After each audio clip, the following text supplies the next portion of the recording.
I'm Maria Holt, 31 years old, a lieutenant in the United States Navy. I've faced Atlantic storms that could snap a destroyer in half, but no hurricane was ever as destructive as the man sitting across the table from me, my own father. That afternoon at the lawyer's office, my cheek was burning. It wasn't from the salt spray or the wind. It was from a backhanded slap my father delivered right in front of 40 of our closest relatives. I tasted copper. Blood was trickling from the corner of my lip. My father stood over me, veins bulging in his neck, screaming, "You selfish little brat! Sign the transfer papers for your brother. He's a man. He needs this house more than you do." My brother, Eric, just sat there, smirking, legs crossed, acting like robbing me of my inheritance was his birthright. They thought I was still the weak little black sheep they could bully. But they didn't know that the man sitting at the head of the table, my late grandfather's attorney, was holding a file that wouldn't just strip them of the roof over their heads, but was about to send my father to federal prison for bank fraud. If you've ever been asked to set yourself on fire just to keep your ungrateful family warm, type "justice" in the comments and listen to this. The conference room at Harper & Dunn was designed to intimidate. It smelled of old money, a mixture of lemon furniture polish, leather-bound law books, and the stale, recycled air of expensive air conditioning. I walked in, my heels clicking rhythmically on the hardwood floor. I was wearing my service dress white uniform, choker collar, ribbons perfectly aligned, every crease sharp enough to cut glass. It was a suit of armor I'd earned through sweat and tears. But the moment I stepped across the threshold, I felt that old, familiar, suffocating feeling. To the United States Navy, I was a lieutenant. To the people in this room, I was invisible. About 40 relatives were crammed into the room, buzzing like flies. Aunts who hadn't sent me a birthday card in a decade. Cousins who only called when they needed bail money. They all went silent as I entered. Their eyes weren't welcoming. They were calculating. They were vultures circling a carcass, waiting to see what scraps my grandfather, Walter Morgan, had left behind.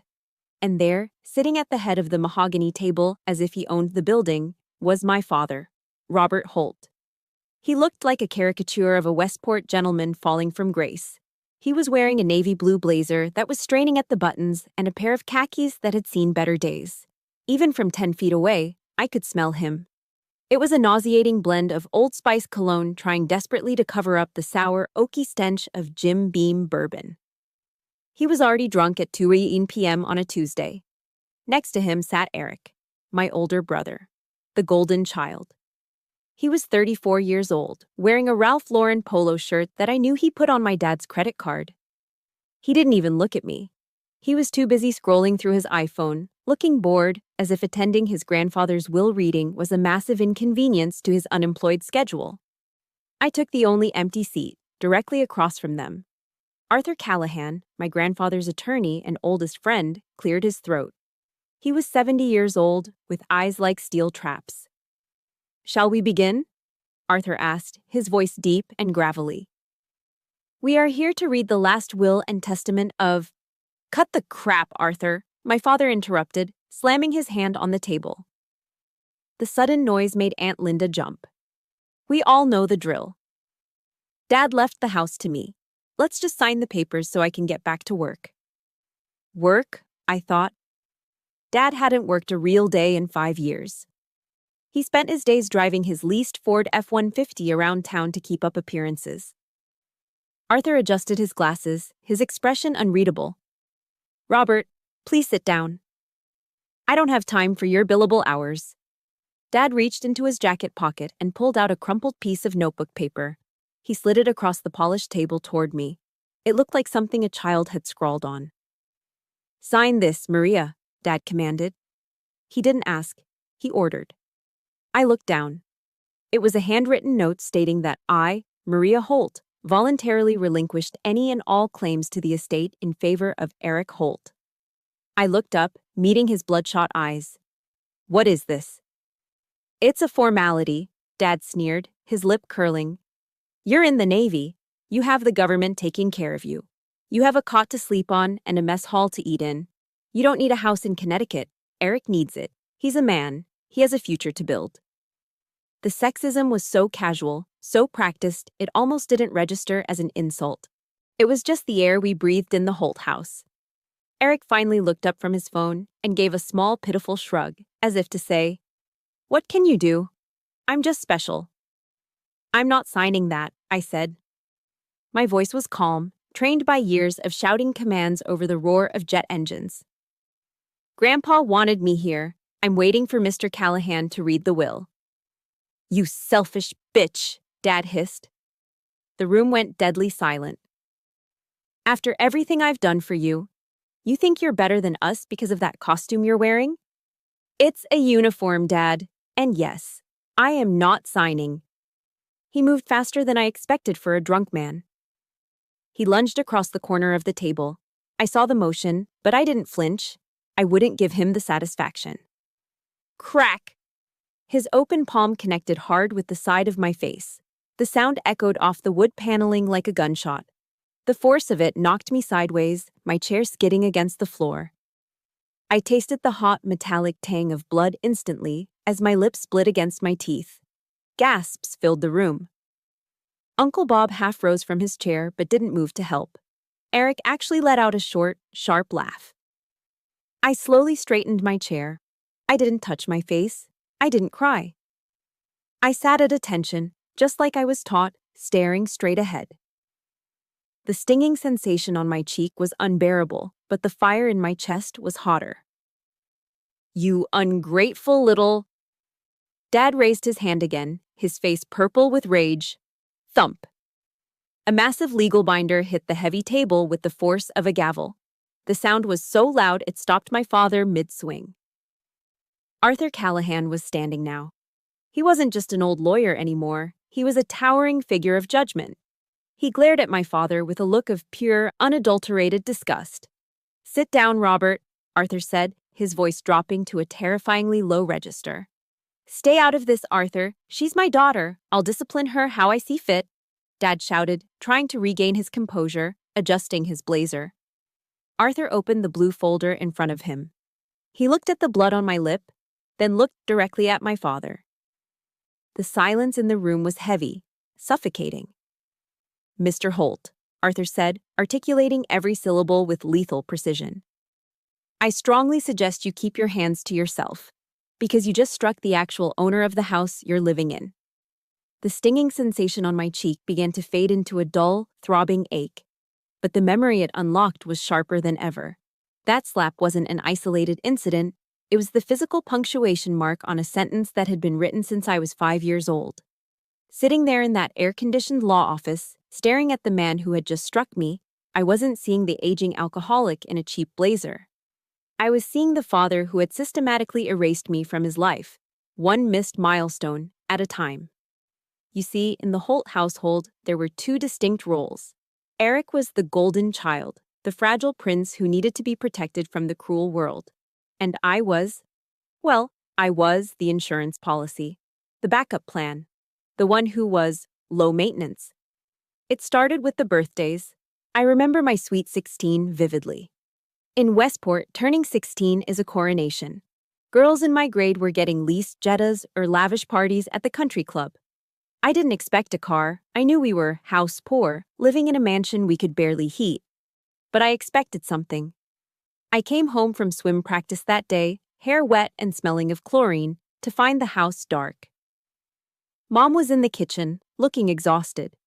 There was a store-bought sheet cake from Stop and Shop on the counter, still in the plastic container with the clearance sticker on it.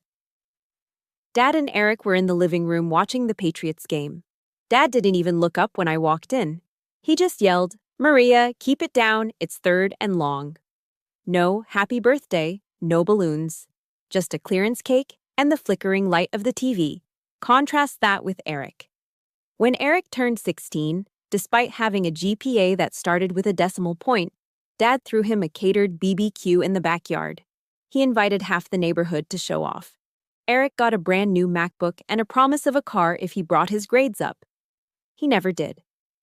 But the real knife in the heart wasn't the material stuff. It was the presence. Throughout high school, I practically lived in the pool. I was the varsity swim captain by my junior year. I woke up at 4:30 a.m. every single morning to train.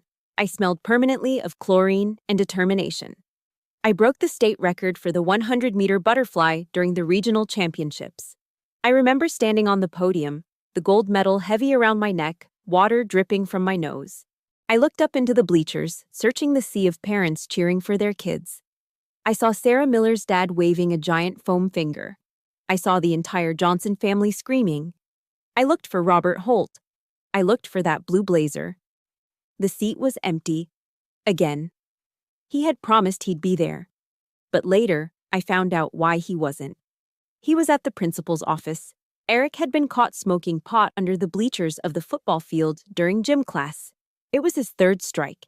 He was facing expulsion from the public high school. That night, the house was a war zone, but not at Eric. Dad was screaming at the school district on the phone, threatening to sue them for targeting his son. "He's a sensitive boy," Dad bellowed, pouring himself another glass of bourbon. "This public school environment is too toxic for him. He needs guidance, not punishment." The solution? Dad drained his 401k and took out a second loan to send Eric to Cheshire Academy, a private boarding school that costs $30,000 a year. I was sitting at the kitchen table, doing my AP calculus homework, trying to make myself as small as possible. I looked at my mother. She was washing dishes, her back to me, shoulders slumped. "Mom," I whispered, "I got the gold medal today." She turned around, wiping her hands on a rag. Her eyes were sad, tired, and defeated. She came over and kissed my forehead, but her words were the ones that truly scarred me. "I know, honey. We're proud of you," she sighed, glancing nervously at Dad in the other room. "But please, don't make a fuss right now. Your father is stressed. You're strong, Maria. You've always been the strong one. You can take care of yourself. Eric is weaker. He needs us more. You're strong. He's weak." That was the sentence. That was the justification for every neglect, every overlooked achievement, every dollar siphoned away from my future to pay for Eric's mistakes. Because I was competent, I was punished. Because Eric was a mess, he was rewarded. I know I'm not the only one who has felt this. If you were the strong child who had to grow up too fast while the troublemaker got all the love and attention, please hit that like button right now. And tell me in the comments, what was the moment you realized you were on your own? I read every single one of them. The breaking point didn't come with a bang, but with a quiet, cold realization. It was the summer after graduation. I had been accepted to UConn with a partial scholarship, but I needed a co-signer for a small student loan to cover the rest. I brought the papers to Dad. He laughed. He literally laughed in my face. "I can't sign that, Maria. My credit is tied up with Eric's tuition. You're smart. Figure it out. Get a job." 2 days later, I came home to find a brand new jet ski in the driveway. A graduation present for Eric. That was the day the little girl waiting for her daddy on the bleachers finally died. I didn't argue. I didn't scream. I walked into my bedroom, the room with the peeling paint because they couldn't afford to fix it, and I made a decision. I wasn't going to college in the fall. I wasn't going to stay in Westport and watch them drown in their own dysfunction. I went to the Navy recruiting office in Norwalk the next morning. I signed the papers before lunch. 3 months later, the morning I left for boot camp, the house was silent. Dad was hungover, asleep on the recliner. Eric wasn't home. He was probably out partying on the jet ski I helped pay for by simply not existing as an expense. I didn't have nice luggage. I didn't have a trunk. I opened the kitchen drawer and took out a roll of black hefty garbage bags. I packed my entire life into 2 garbage bags. My clothes, my swim trophies, my few books. I cinched the plastic ties tight. As I dragged those black plastic bags down the driveway toward my rusted Honda Civic, I caught my reflection in the car window. I didn't look like a Westport debutante. I looked like trash being taken out to the curb. But as I threw those bags into the trunk and slammed the lid shut, I felt something shift in my chest. It was a cold, hard resolve. "I am never coming back," I whispered to the empty driveway. I thought I was leaving the garbage behind. I didn't realize then that you can drive 1,000 miles away, you can wear a uniform, you can become a warrior. But the ghosts of the people who were supposed to love you will always try to drag you back home. And now, 13 years later, sitting in this lawyer's office, staring at the handwritten note demanding I give up the only thing Grandpa left me, I realized my mother was wrong. I wasn't just strong, I was dangerous. And they were about to find out what happens when the strong one finally fights back. If you have never experienced Naval Station Great Lakes in the dead of winter, you don't know what cold is. It wasn't just a temperature, it was a physical assault. The wind coming off Lake Michigan didn't just chill you, it hunted you. It found every gap in your uniform, every weakness in your resolve, and it tried to freeze you from the inside out. But for me, the cold was a mercy. It numbed the pain of leaving home. My new reality was a world of gray concrete, shouting voices, and absolute, non-negotiable discipline. My recruit division commander, a petty officer first class with a voice like a chainsaw, didn't care that my father ignored me or that my brother was the favorite. He didn't care about my feelings at all. He only cared about one thing. Could I follow orders? It started with the bed. Every morning at 0500, while the rest of the world was still hitting the snooze button, I was standing in front of a twin-sized mattress, learning how to make hospital corners. It sounds ridiculous, right? Folding a sheet at a perfect 45-degree angle. Smoothing out the wool blanket until you could literally bounce a quarter off it. I remember one morning, my hands were cracked and bleeding from the dry air and the constant scrubbing of decks. I was exhausted, running on 4 hours of sleep. I looked at that bed, and I remembered a speech I'd read by Admiral McRaven. He said that if you make your bed every morning, you will have accomplished the first task of the day. It will give you a small sense of pride, and it will encourage you to do another task and another. So, I made the bed. I smoothed the wrinkles. I made it perfect. In that small act, I found something I never had in Westport: control. I couldn't control my father's drinking. I couldn't control Eric's entitlement. But I could control this bed. I could control my uniform. I could control my mind.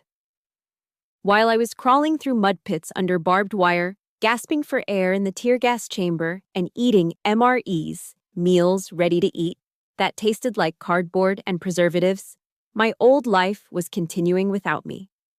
I remember one rare afternoon during holiday routine when we were allowed access to our phones for 30 minutes. I opened Instagram, my fingers stiff and calloused. The first photo on my feed was Eric. He was in Cabo San Lucas for spring break. He was shirtless, holding a bottle of tequila, surrounded by girls in bikinis. He looked tan, happy, and completely unburdened. The caption read, "Living the life. Thanks, Pops." I looked down at my own dinner, a packet of Chili Mac MRE that I was heating up with a chemical reaction bag. Eric was burning through thousands of dollars of Dad's money on shots and jet skis. I was earning my paycheck, meager as it was, by learning how to keep a ship afloat during combat. The contrast made my stomach turn, but it also fueled a fire in my gut. Let him have the fun. I was building a future. 5 years went by. They weren't easy years, but they were mine.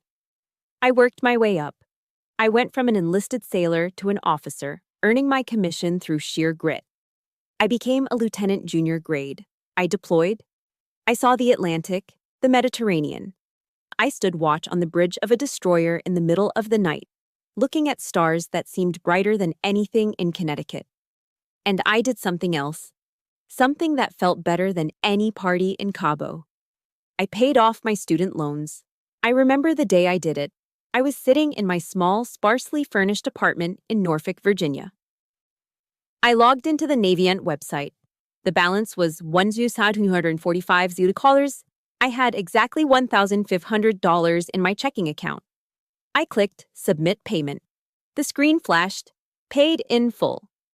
I sat back in my cheap IKEA chair and just breathed. I drove a 5-year-old Honda Civic that I bought with cash.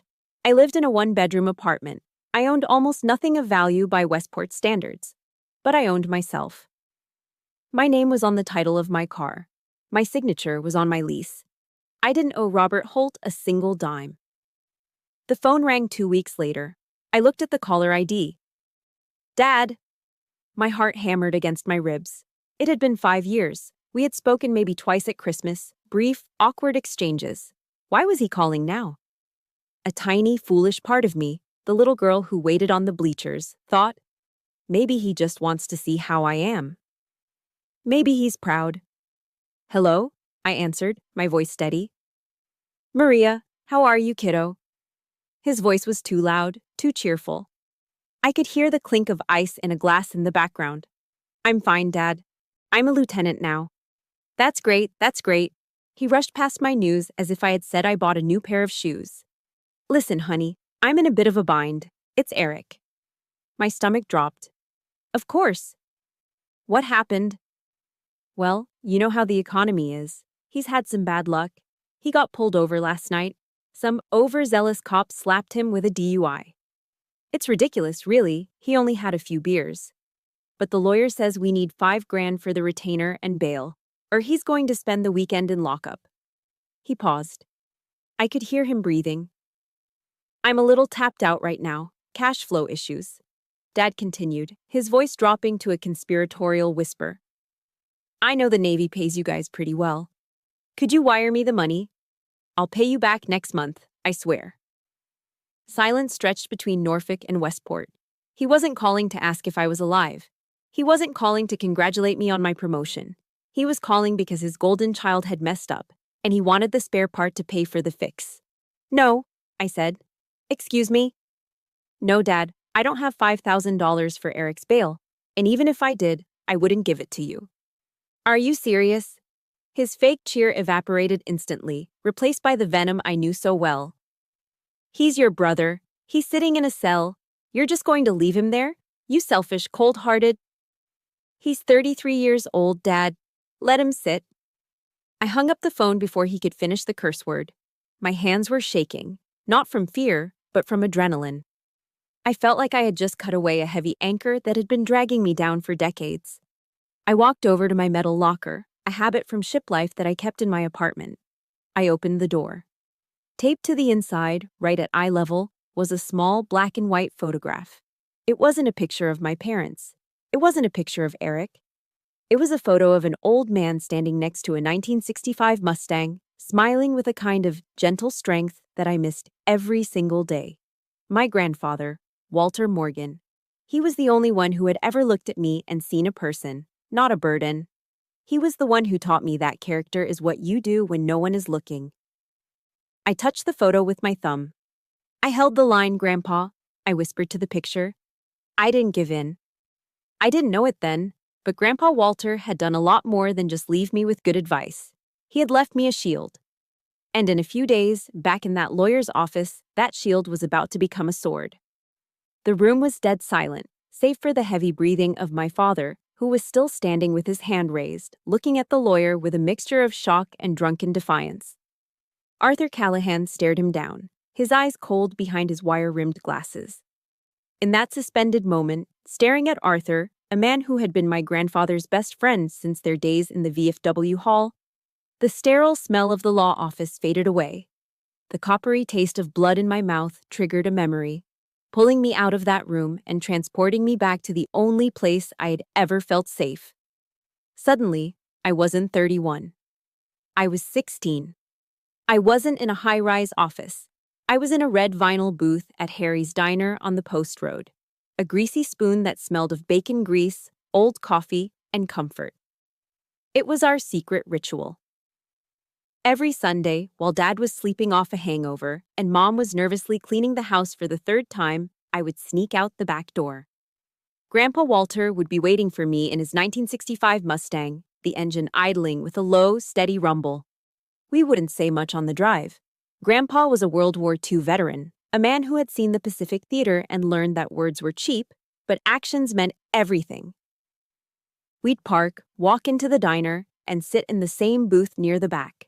The waitress, a woman named Dottie who had a beehive hairdo that defied gravity, would bring our order without us even asking. Black coffee for him and a slice of warm apple pie a la mode for me. I could see him now, clear as day. He was wearing his flannel shirt and suspenders, his hands weathered and spotted with age, shaking slightly as he held his coffee mug.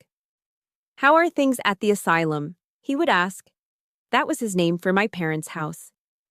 "Dad bought a new boat," I told him once, pushing my fork into the melting vanilla ice cream. "But he told Mom we can't afford to fix the furnace." Grandpa Walter didn't get angry. He didn't yell. He just took a slow sip of his coffee and shook his head, a look of profound disappointment in his eyes. "Your father," Grandpa said, his voice gravelly, "is a man who buys things he doesn't need, with money he doesn't have, to impress people he doesn't like. He thinks being a man is about what you own. He's forgot that being a man is about what you protect." He reached across the table and slid his own scoop of ice cream onto my plate. He knew I loved the ice cream more than the pie. It was a small gesture, but it screamed louder than any "I love you" my father ever failed to say. "Don't be like him, Maria," he told me, looking me dead in the eye. "You have iron in your spine. I saw you swim last week. You didn't quit when you were tired. That's worth more than any boat. Remember, money is just a tool. If you don't control it, it controls you, and right now, it controls your father." I didn't know it then, but in those quiet moments over apple pie, Grandpa wasn't just feeding me dessert. He was evaluating me. He was testing my character against my father's greed. And he had made a decision. Snap. The sound of Arthur Callahan unclasping the thick legal binder brought me crashing back to the present. The smell of bacon and coffee vanished, replaced by the stench of my father's cheap bourbon. Arthur didn't sit down. He remained standing, dominating the room. He looked at my father, then at Eric, and finally, his eyes softened just a fraction as they landed on me. "Robert," Arthur said, his voice devoid of any warmth, "you seem to be under the impression that this proceeding is a standard probate case. You assume that because you are Walter's only son, you are the heir apparent to his estate." "It's not an assumption, Arthur," Dad spat, adjusting his blazer as he finally sat back down, trying to regain his dignity. "I'm his next of kin. It's the law." "Under normal circumstances, yes," Arthur agreed. He pulled a document from the file. It looked old. The paper was slightly yellowed. However, Walter was a man who planned ahead. He came to me 13 years ago, specifically the week Maria left for boot camp. My heart skipped a beat. 13 years ago? "Walter was very concerned," Arthur continued. "He knew about your gambling debts, Robert. He knew about the second mortgage you took out on your own home. And he knew that if he left his property to you in a standard will, the bank, or the IRS, would seize it within 6 months to pay off your liabilities." "That's a lie!" Dad shouted, but his face went pale. "So?" Arthur ignored him. "Walter did not leave the house to you in his will. In fact, the house hasn't belonged to Walter for over a decade." The room went so quiet you could hear the hum of the air conditioner. Arthur held up the document. On October 15, 2011, Walter Morgan transferred the deed of the property at 42 Oakwood Lane into an irrevocable living trust. I gasped. I knew enough about the law to know what that meant. A living trust bypassed probate. It was ironclad. "And who is the trustee?" Eric asked, his voice cracking. He looked nervous for the first time. "Is it me?" Arthur looked at Eric with pity, then turned his gaze to me. "The trust was established for the sole benefit of the one person Walter believed had the discipline to maintain his legacy," Arthur said. He picked up a smaller, handwritten letter from the file. "He asked me to read this note before I hand over the keys." Arthur adjusted his glasses and began to read. It was Grandpa's voice. I could hear it. "To my granddaughter, Maria. If you are hearing this, I am gone. I know your father has likely tried to bully you today. I know your brother has likely expected a handout.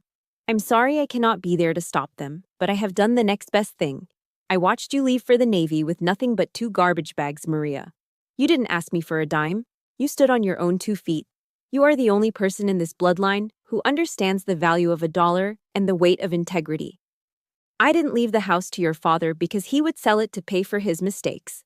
I didn't leave it to Eric because he has never earned a thing in his life. The house is yours, Maria. It has been yours since the day you left. Welcome home, kiddo." Arthur lowered the letter. He looked at my father, whose mouth was hanging open, his face a mask of absolute horror. "So, Mr. Holt," Arthur said, closing the binder with a finality that shook the table. "When you just slapped Maria, you didn't assault your daughter, you assaulted the landlord, and I believe she has the right to evict you." I walked out of Harper & Dunn with a set of keys in my hand that felt heavier than a loaded pistol. Arthur offered to call the police to escort me, but I refused. This was my house now. And in the Navy, you don't ask the police to secure your ship, you do it yourself. I left my father and Eric behind, still arguing with Arthur in the conference room, and drove my battered Honda Civic straight to 42 Oakwood Lane. The drive through Westport was like driving through a magazine spread for better homes and gardens. The lawns were manicured to golf course perfection. American flags waved lazily from pristine front porches. Hydrangeas bloomed in perfectly symmetrical rows. It was a town obsessed with image, where a single dandelion was considered a moral failing. And then, I turned onto my street. You didn't need a GPS to find the Holt residence. You just had to look for the eyesore that was dragging down the property values of the entire block. The house, a colonial-style mansion that Grandpa Walter had built with pride, looked like it was suffering from a terminal illness. The white paint, once gleaming, was peeling away in long gray strips like dead skin. The shutters hung crookedly. But it was the lawn that made my stomach turn. The grass wasn't just uncut, it was a meadow. It was shin-high, choked with crabgrass and dandelions. A bright orange sticker was slapped onto the front door, a citation from the Homeowners Association, HOA, for unsightly maintenance violations. I parked in the driveway, noticing the fresh oil stains on the pavement where Dad parked his leased Ford F-150. That truck was shiny and new, costing probably $800 a month, while the house behind it was rotting. It was the perfect metaphor for Robert Holt, a shiny bumper on a wrecked chassis. I unlocked the front door and stepped inside. The smell hit me instantly. It wasn't the smell of home. It was the smell of stagnation. It was a thick, cloying mixture of stale beer, wet dog, even though we didn't have a dog, and that distinct, dusty odor of a house that hasn't been properly cleaned in years. "Hello," I called out, just out of habit. The house answered with silence. I walked into the living room, and my boots stuck slightly to the hardwood floor. Someone had spilled a soda weeks ago and never wiped it up. This was Eric's domain. It looked less like a living room and more like a fraternity house basement. The blackout curtains were drawn tight, blocking out the afternoon sun. Dominating the room was a massive 85-inch 4K television, brand new, likely worth $3,000. Beneath it sat the latest PlayStation and Xbox consoles, their controllers tangled in a web of wires. Surrounding this altar of technology was a graveyard of consumption. Domino's pizza boxes were stacked like Jenga towers on the coffee table. Empty cans of Monster Energy drink were scattered across the floor, some crushed, some half full and attracting ants. A laundry basket overflowed with Eric's designer clothes, Ralph Lauren, Vineyard Vines, all crumpled and stained. I looked at the chaos with a cold military detachment. This was a 34-year-old man's life. He had no job, no prospects, and no shame. He lived like a king in a castle he didn't pay for, while Dad enabled every pathetic inch of it. I didn't touch anything. I turned on my heel and headed for the one room that mattered, the study. This used to be Grandpa's sanctuary. It was where he taught me how to balance a checkbook. It smelled of pipe tobacco and old paper back then. I pushed the heavy oak door open. Dad had taken over this room, obviously. The air here was heavy with the smell of despair. The beautiful mahogany desk was buried under mountains of paper. Not organized files, but piles of unopened mail. It was the filing system of a man who is terrified of the truth. I walked behind the desk and sat in the leather chair. It squeaked in protest. I felt like an intruder, but then I remembered Arthur's words. "You are the landlord." I started digging. The first layer of the pile was standard junk mail. Credit card offers. Catalogs for luxury watches Dad couldn't afford. The second layer was darker. Past due notices, Verizon, Eversource Electric, the water company. All of them had angry red stamps on them. Dad was months behind on utilities. But as I dug deeper, reaching the bottom of the drawer where he had shoved the things he really didn't want to see, my blood ran cold. I found a thick envelope from First National Bank. It had been opened, crumbled, and smoothed back out. I pulled out the letter. The header was in bold, terrifying font. Notice of default and intent to foreclose. I scanned the document, my military training kicking in, looking for the data points. Borrower, Robert Holt. Property, 42 Oakwood Lane. Loan type, HELOC, Home Equity Line of Credit. Outstanding balance, $845,000. I froze. I reread the number. $845,000. Confusion washed over me, followed quickly by a sharp pang of suspicion. Wait, I whispered to the empty room. This doesn't make sense. Arthur had just told me that the house was in an irrevocable trust. That meant Grandpa owned it through the trust, not Dad. To take out a home equity line of credit, you have to own the equity. You have to be on the deed. How could my father borrow nearly $1 million against a house that legally didn't belong to him? I scrambled through the papers, looking for the loan application. I found a copy of the deed attached to the loan documents. My eyes widened. There, at the bottom of the deed transfer, was a signature. Walter Morgan. The date on the signature was 2 years after Grandpa died. My breath hitched in my throat. The realization hit me with the force of a physical blow. Dad hadn't just been irresponsible. He hadn't just been lazy. He had forged a dead man's signature. He had committed federal bank fraud to turn Grandpa's legacy into a personal ATM for his booze and Eric's toys. Outside, the gravel crunched. I heard the distinctive roar of a Ford F-150 engine aggressively revving in the driveway. A car door slammed shut. Then, another. "Where is she?" I heard Dad's voice screaming from the front yard, slurring and enraged. "Where is that ungrateful little traitor?" I looked down at the paperwork in my hand, the evidence of a felony that would put my father in prison for 20 years. I didn't feel fear anymore. I stood up, smoothing the front of my white uniform. I picked up the stack of papers. The inspection was over. It was time for the court-martial. The front door slammed shut downstairs with enough force to shake the floorboards beneath my feet. "Maria!"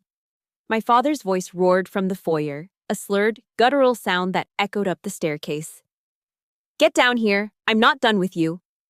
I checked my watch. Based on the heaviness of his footsteps and the stumbling rhythm, I estimated I had less than 2 minutes before he made it up the stairs. 2 minutes. In the Navy, you can launch a counteroffensive in less time than that. I ignored his shouting. I sat in Grandpa's leather chair, my heart rate steady, my eyes locked on the stack of papers in front of me. The document in my hand wasn't just a bill. It was a crime scene. It was a loan application for a home equity line of credit, HELOC, from First National Bank, dated June 14, 2019. I stared at the date. June 2019. My grandfather, Walter Morgan, died in February 2017. I flipped to the signature page. There, on the line marked Owner-Borrower, was a signature, Walter Morgan. It was a forgery. And it wasn't even a good one. The handwriting was shaky, mimicking Grandpa's old-fashioned cursive, but I recognized the heavy, aggressive pen strokes. It was Dad's hand. He had walked into a bank 2 years after his own father's funeral and pretended Grandpa was still alive to secure a loan. He must have forged a power of attorney or bribed a notary public. In the state of Connecticut, that's not just fraud. That's identity theft and grand larceny. "He didn't just break the rules," I whispered, my finger tracing the fake signature. "He broke the law." I flipped to the transaction history. If Dad had borrowed nearly $850,000 against the house, where did the money go? The house was falling apart. The roof was leaking. The money certainly wasn't spent on maintenance. I followed the money trail. It was sickening.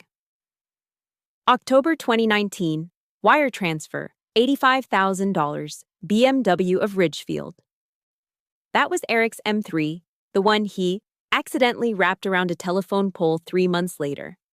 Dad had told everyone insurance covered it. That was a lie. He bought it cash with Grandpa's equity. November 2019 through present, cash withdrawals, Mohegan Sun Casino. The entries were repetitive and escalating. $5,000. $10,000. One weekend in July showed a withdrawal of $50,000. My father wasn't just a casual gambler, he was a whale. He was hemorrhaging money at the blackjack tables, betting away the legacy Grandpa spent 50 years building. Monthly recurring payment, American Express, $12,400.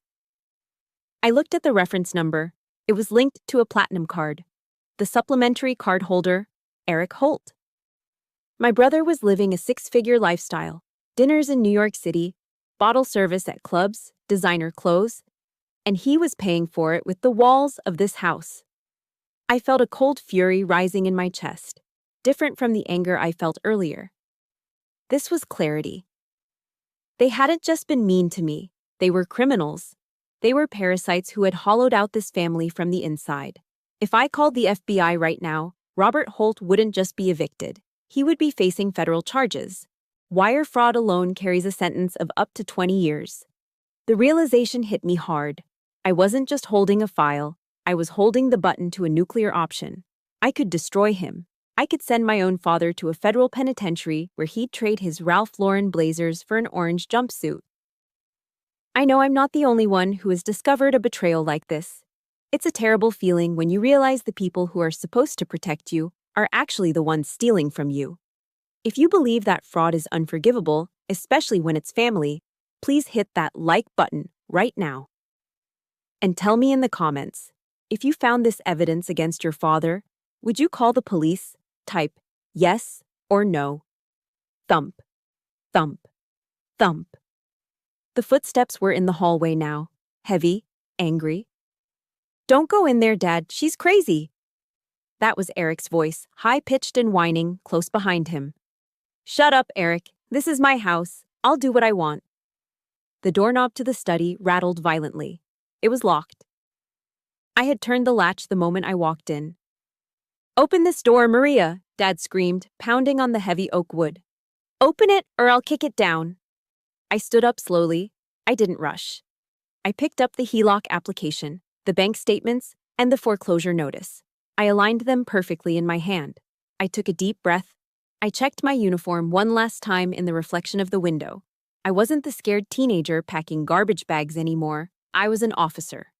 And I was about to confront a hostile insurgent. I said, open it. Bam! The door splintered near the lock. He kicked it again. With a loud crack, the frame gave way, and the door swung open, banging against the bookshelf. Robert Holt stood in the doorway, breathing heavily. His face was a mask of red, sweaty rage. His tie was loosened, his hair disheveled. He looked like a man on the edge of a cliff, though he didn't know it yet. Eric peeked out from behind him, looking terrified, his eyes darting around the room to see what I had touched. Who do you think you are?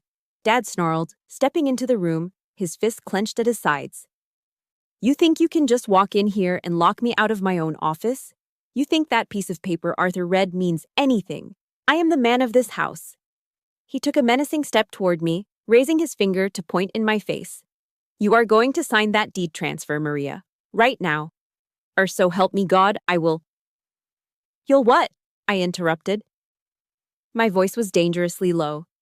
You'll hit me again. You'll forge my signature like you forged Grandpa's. Dad froze mid-step.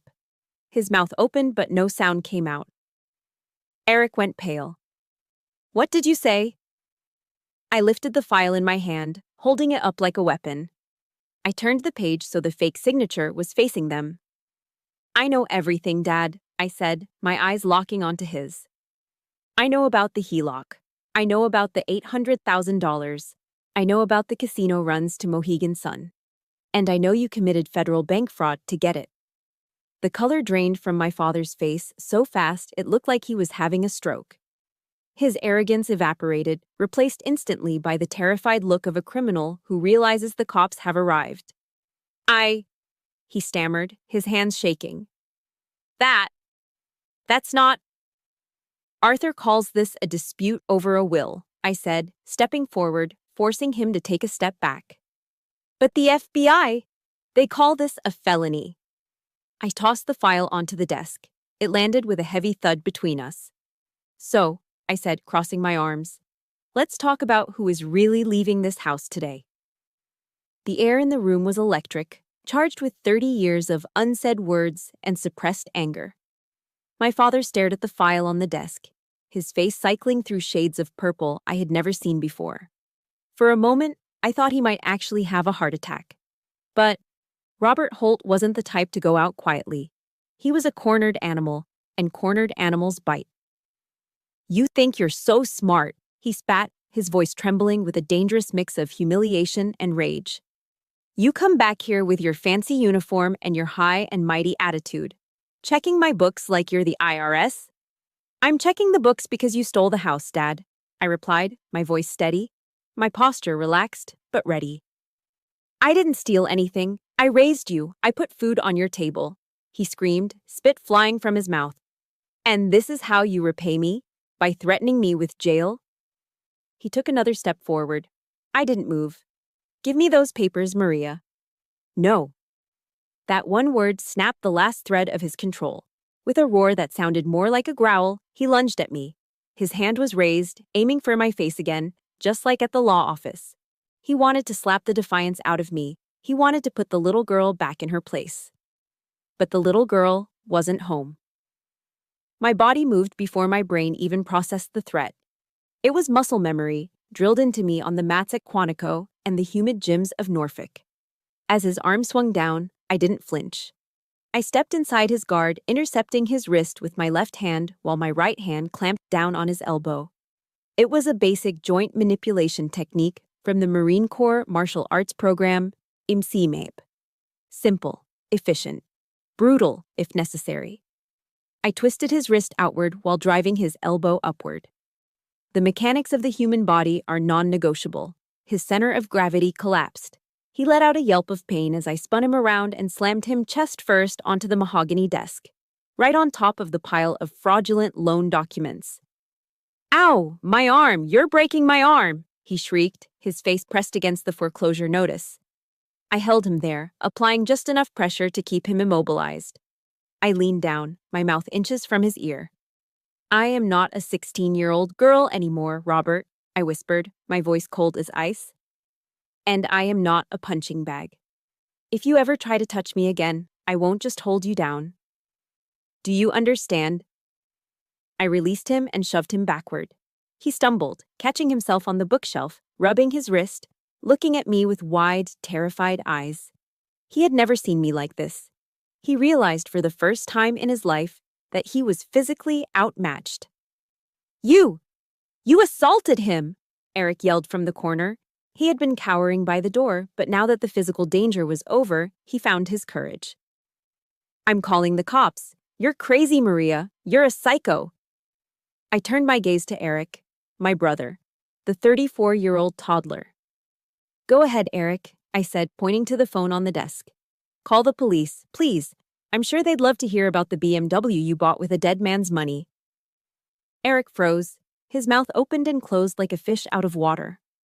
I walked over to the desk and grabbed the stack of American Express statements I had separated earlier. You want to talk about rights? You want to talk about what's fair? I threw the stack of papers at him. The sheets fluttered through the air like snow, hitting him in the chest and scattering across the dirty floor. Look at them, Eric, I commanded. Look at your lifestyle. Bottle service at Marquis, dinners at Nobu, weekends in the Hamptons, $12,000 a month. Eric looked down at the papers at his feet, his face flushing red. Dad said he had it covered, Eric stammered, his voice taking on that whining tone I hated.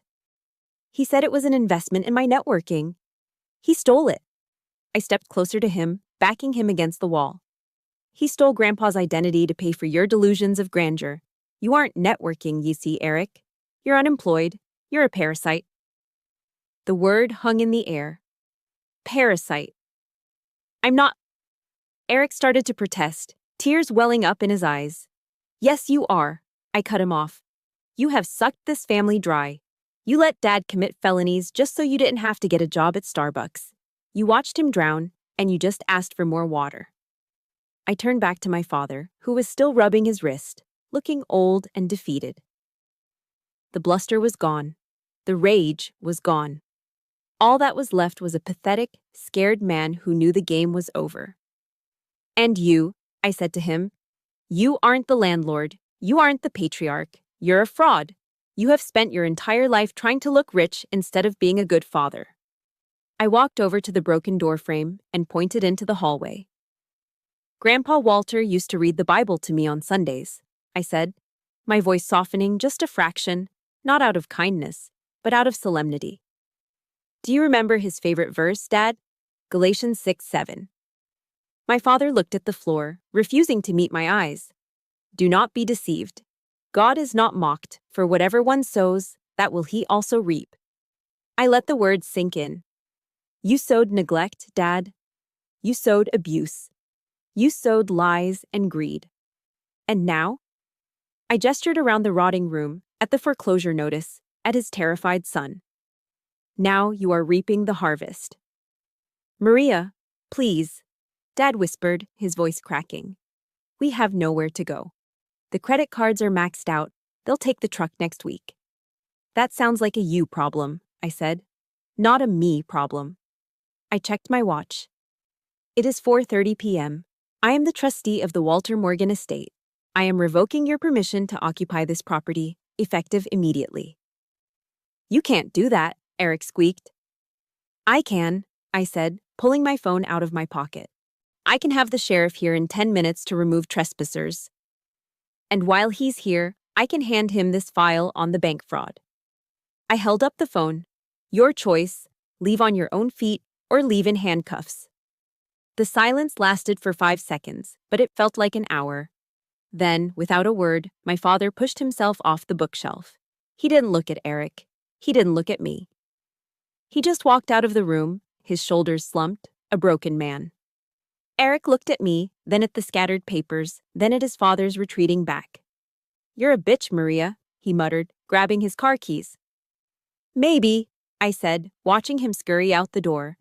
But I'm a bitch with a house, and you're just a guest who overstayed his welcome. Get out, right now. Silence is heavy. But the silence that followed my threat to call the FBI was crushing. It had physical weight. It pressed down on the shoulders of the two men in front of me, bending them until they snapped. My father, Robert Holt, stood in the center of his ruined study. The red rage that had fueled him moments ago had drained away, leaving behind a complexion the color of old ash. He looked at the phone in my hand as if it were a loaded gun pointed at his chest. He knew I wasn't bluffing. That was the terrifying part for him. He knew that the daughter he had dismissed as soft had been forged in steel by the United States Navy. If I said I would make the call, I would make the call. Maria, he whispered. The word came out like a rasping cough. You wouldn't. Try me, I said, my thumb hovering over the screen. Bank fraud, wire fraud, identity theft. You forged a dead veteran's signature to fund a gambling addiction. Do you know what the sentencing guidelines are for that amount of money? You're looking at 10 years, Dad. Minimum.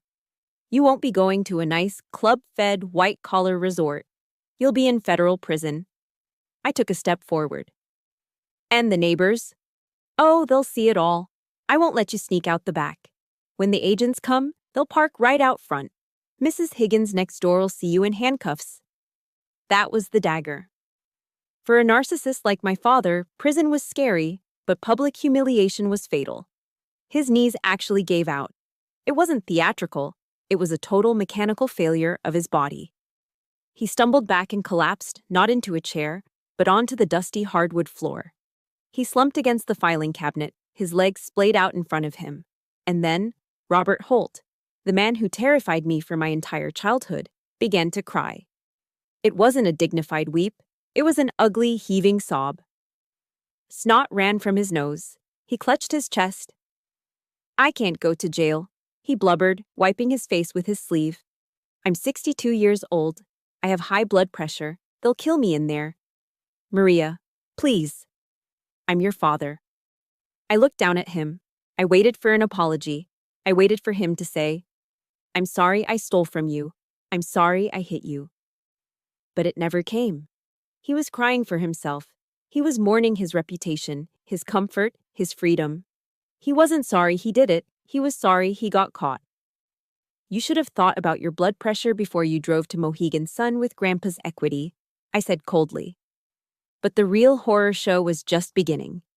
Eric, who had been frozen by the door clutching his car keys, suddenly seemed to process what this meant for him. The fear in his eyes shifted into a frantic, desperate anger. He realized the ATM was broken. The free ride was over. He didn't rush to comfort his sobbing father. He didn't offer to help. Instead, he turned on him. You said you had it handled, Eric screamed, his voice cracking. He threw his keys onto the floor. You told me the trust was just a rumor. You told me the money was ours. Dad looked up at his golden child, blinking through his tears. Eric, I tried. I did everything for you. You did nothing. Eric kicked the leg of the desk violently. You're a liar. You let me buy that car. You let me rack up the Amex. And now what? Now I'm supposed to go to jail too, because of you? I paid your debts, Dad yelled back, finding a shred of defensive energy. I risked everything to keep you happy. You risked it because you're a loser who couldn't earn his own money.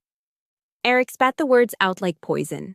God, you're pathetic. Look at you, crying on the floor like a baby. No wonder Mom was always miserable. I stood there, motionless, witnessing a scene that felt almost Shakespearean in its tragedy. The two villains of my life were tearing each other apart. The golden child was devouring the king. It was the ultimate betrayal, yet it was completely predictable. My father had raised Eric to be selfish, entitled, and lacking in empathy. He had created a monster who believed the world owed him everything. And now, that monster was feeding on its creator. Eric, Dad whimpered, reaching a hand out toward his son. Don't say that. We're a team. We aren't a team, Eric sneered, stepping back from his father's outstretched hand as if it were contagious. I have to look out for myself now. I'm not going down for your fraud. Eric turned to me, his eyes wild. Maria, listen. I didn't sign anything. I didn't know about the forgery. It was all him. You can't report me. I was a victim too. I looked at my brother, a 34-year-old man willing to send his father to prison to save his own skin. You spent the money, Eric, I said quietly. Ignorance isn't a defense when you're driving a stolen BMW. It was a gift, Eric yelled, then looked back at Dad with pure hatred. You ruined my life. You promised me this house. You promised me everything. Get out, I said again. This time my voice wasn't angry. It was exhausted. Both of you, before I change my mind about that phone call. Eric didn't hesitate. He snatched his keys off the floor and stormed out of the house without looking back at his father. We heard the front door slam, followed by the screech of tires as he peeled out of the driveway. He was running away, just like he always did, leaving me alone with Dad. Robert Holt sat amidst the wreckage of his lies. The silence returned, but now it was filled with the soft, wet sounds of his weeping. He looked smaller than I had ever seen him. The blazer was wrinkled. The comb-over in his hair had fallen apart, revealing his bald scalp. He wasn't a monster anymore. He wasn't a patriarch. He was just a sad, broken old man sitting on a dirty floor in a house he didn't own, abandoned by the son he worshipped. I looked at him, and I expected to feel triumph. I expected to feel the rush of victory. But I didn't. As I watched him sob into his hands, terrified and alone, I felt something far worse than hate. I felt pity. Not the warm pity of compassion, but the cold, distant pity you feel when you see a rabid animal that has finally been put down. He was pathetic, and realizing he was pathetic stripped him of his power over me forever. I lowered the phone. I didn't dial the FBI. Not yet. Get up, I said to him. He looked up confused, his eyes red and swollen. Get up, Robert, I said, using his first name. We're going to the kitchen. We need to talk about your surrender. The late afternoon sun cast long, melancholic shadows across the perfectly manicured grass of Willowbrook Veterans Cemetery. It was quiet here, the kind of quiet you can't find anywhere else, heavy with history and peace. I stood in front of a simple white marble headstone. Walter J. Morgan, U.S. Navy, WQTC. I reached into the pocket of my dress whites and pulled out a quarter. It's a military tradition. A penny means you visited. A nickel means you trained together. A dime means you served together, and a quarter means you were with them when they passed away. I wasn't there when Grandpa died. I was deployed in the Mediterranean. But in spirit, I had never left his side. I placed the coin on the cold stone. It made a sharp clink. I got him, Grandpa, I whispered to the wind. I have him right where you knew he would end up. For the last hour, I had been standing there, wrestling with a decision that felt heavier than the foreclosure notice. I had the power to destroy my father. One phone call to the FBI, and Robert Holt would spend his golden years in a federal cell. It would be justice. It would be vengeance. It would be exactly what the old Maria, the angry teenage girl, wanted. But as I looked at Grandpa's name, I remembered something he told me once when I was furious about Dad missing my swim meet. Maria, he had said, puffing on his pipe, strength isn't about how hard you can hit. It's about how much you can lift. Sometimes the heaviest thing you have to lift is someone who has fallen. I thought about the Bible verse that had been echoing in my head. Psalm 27:10. When my father and my mother forsake me, then the Lord will take me up. I had been forsaken, I had been abandoned, but I had also been lifted up by the Navy, by Grandpa, by my own resilience. I didn't need to destroy my father to prove I was strong. I was already strong. Destroying him wouldn't fix the house. It wouldn't heal the past. It would just leave me with a ghost in a cage. I took a deep breath, inhaling the scent of damp earth and pine. I knew what I had to do. It wasn't forgiveness, not yet. It was something harder. It was discipline. I drove back to 42 Oakwood Lane. The sun was setting, painting the rotting house in a deceptively warm orange glow. I walked into the kitchen. My father was sitting at the scratched wooden table. He hadn't moved. He wasn't drinking. He looked small, deflated, like a balloon that had lost its helium. He looked up when I entered, terror flashing in his eyes. He was waiting for the sirens. I sat down opposite him. I didn't yell. I didn't threaten. I placed a single sheet of paper on the table. It wasn't a police report. It was a handwritten contract I had drafted in the car. I'm not calling the FBI, Dad, I said quietly. His shoulders slumped and a sob escaped his throat. Oh, thank God. Maria, thank you. I promise. I'll... Stop. I cut him off, raising a hand. I'm not calling them yet. This isn't a pardon, Robert. It's a parole agreement. He wiped his eyes, looking confused. What? What does that mean? It means you aren't going to prison, but you are effectively under house arrest. My house, my rules. I tapped the paper. Item 1, I began, my voice carrying the authority of an officer briefing a subordinate. You are selling the Ford F-150, tomorrow. You can't afford the lease, and you don't need a truck to drive to the liquor store. You will use the proceeds to pay off the immediate interest on the HELOC, so the bank doesn't take the house next week. Dad nodded frantically. Okay, yes, I can do that. Item 2, I continued. The master bedroom is no longer yours. That is the owner's suite. Since I am the owner, I will decide what to do with it.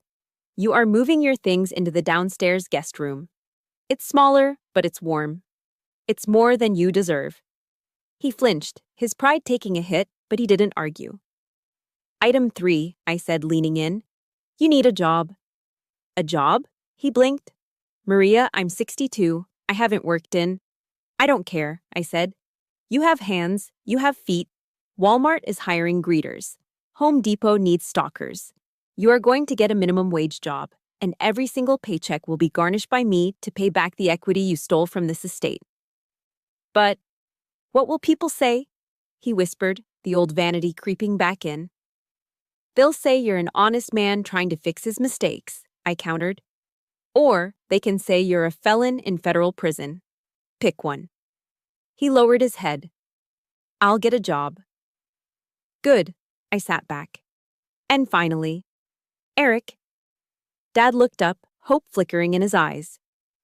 Can he come back? He has nowhere to go, Maria. He's sleeping in his car. No, I said. The word was absolute. But he's your brother. He can't survive out there. He can't survive because you never let him, I said, my voice softening with sad realization. You crippled him, Dad. You gave him everything he wanted and nothing he needed. If I let him back in this house, he will never grow up. He will just eat us alive until there is nothing left. He'll hate us, Dad said, tears streaming down his face again. He already hates us, I replied. Let him hate us. Maybe that hate will fuel him to finally get a job. Eric is banned from this property. If he shows up, I call the police for trespassing. Do we have an agreement? I slid a pen across the table. My father looked at the pen. He looked at the contract that stripped him of his luxury truck, his bedroom, his pride, and his favorite son. He looked at the daughter he had slapped just hours ago, the daughter who was now the only thing standing between him and a cage. He picked up the pen. His hand shook, his knuckles white. He signed his name. Robert Holt. It wasn't a signature of power. It was a signature of surrender. Thank you, he whispered, not looking at me. Don't thank me, I said, standing up and taking the paper. Make your bed tomorrow morning. That's how you thank me. I walked out of the kitchen, leaving him alone with the hum of the refrigerator. Outside, the first dry leaf of autumn drifted down from the oak tree, scratching against the window. Summer was ending. The heat was breaking. I looked at the calendar on the wall. November was coming. Thanksgiving was coming. And for the first time in 30 years, I wasn't dreading it. I had torn the house down to its foundation, and now, brick by brick, I was going to rebuild it. If you live in New England, you know that the air changes in late November. The humidity of summer vanishes, replaced by a crisp, biting chill that smells of wood smoke and dried leaves. It's a season that forces you to seek warmth, not just from a furnace, but from the people around you. 3 months had passed since the showdown in the study. 3 months since the treaty of the kitchen table. I stood on the front porch of 42 Oakwood Lane, holding a mug of hot apple cider. The house didn't look like a foreclosure waiting to happen anymore. The peeling paint had been scraped and primed. The knee-high jungle of crabgrass was gone, replaced by a lawn that had been raked clean of autumn leaves. It wasn't perfect. The shutters still needed a fresh coat of black paint. But it looked cared for. It looked respected. Inside, the house smelled the way a home is supposed to smell on the fourth Thursday of November. It was a rich, savory symphony of roasting turkey, sage stuffing, caramelized onions, and the sweet, spicy scent of pumpkin pie. I walked back inside, wiping my boots on the mat. The TV in the living room was on low volume, broadcasting the Lions game, a Thanksgiving tradition that was as reliable as the sunrise. But the room itself was different. The mountains of pizza boxes were gone. The blackout curtains were open, letting in the pale afternoon light. And in the kitchen, standing over the oven with a pair of oven mitts, was my father. Robert Holt looked different. The navy blue blazer with the gold buttons was gone, likely sold at a consignment shop in Fairfield.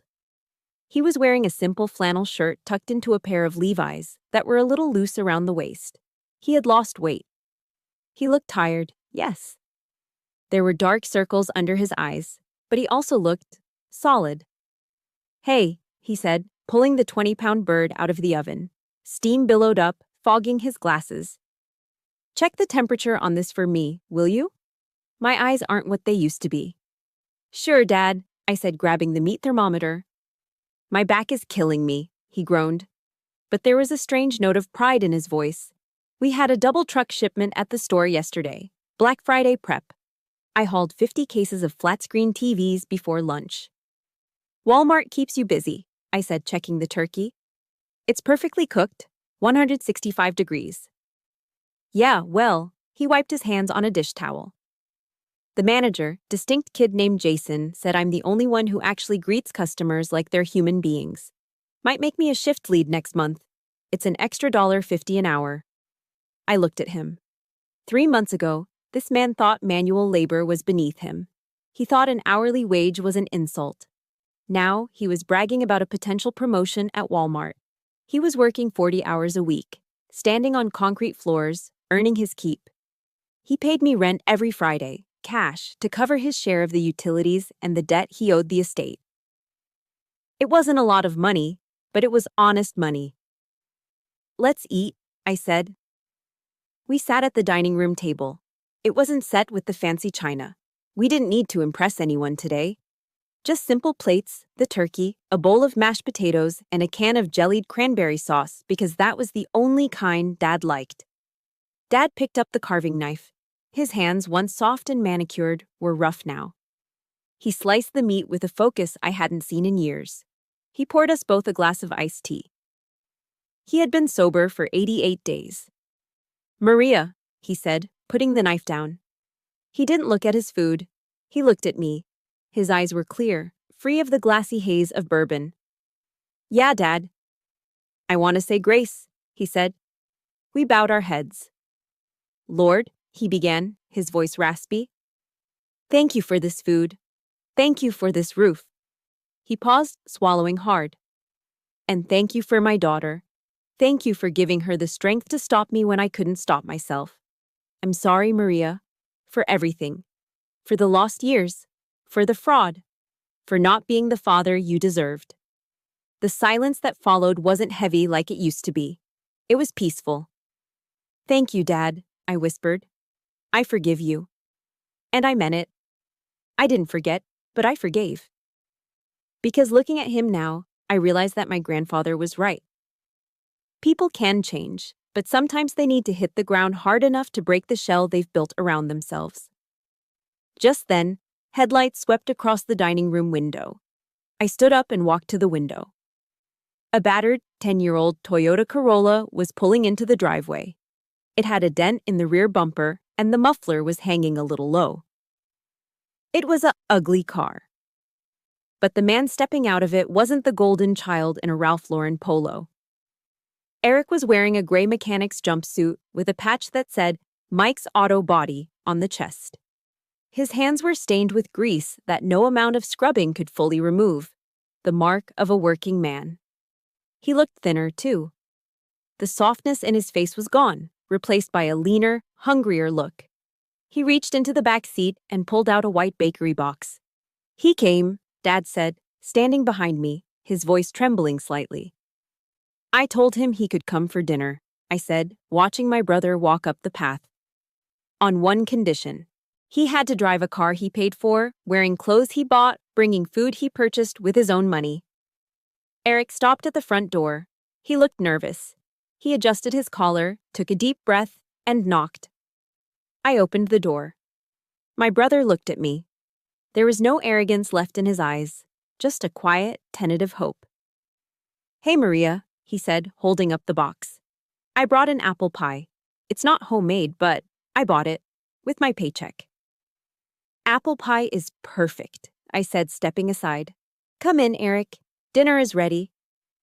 He walked in, the smell of grease and hard work following him, mixing with the smell of the turkey.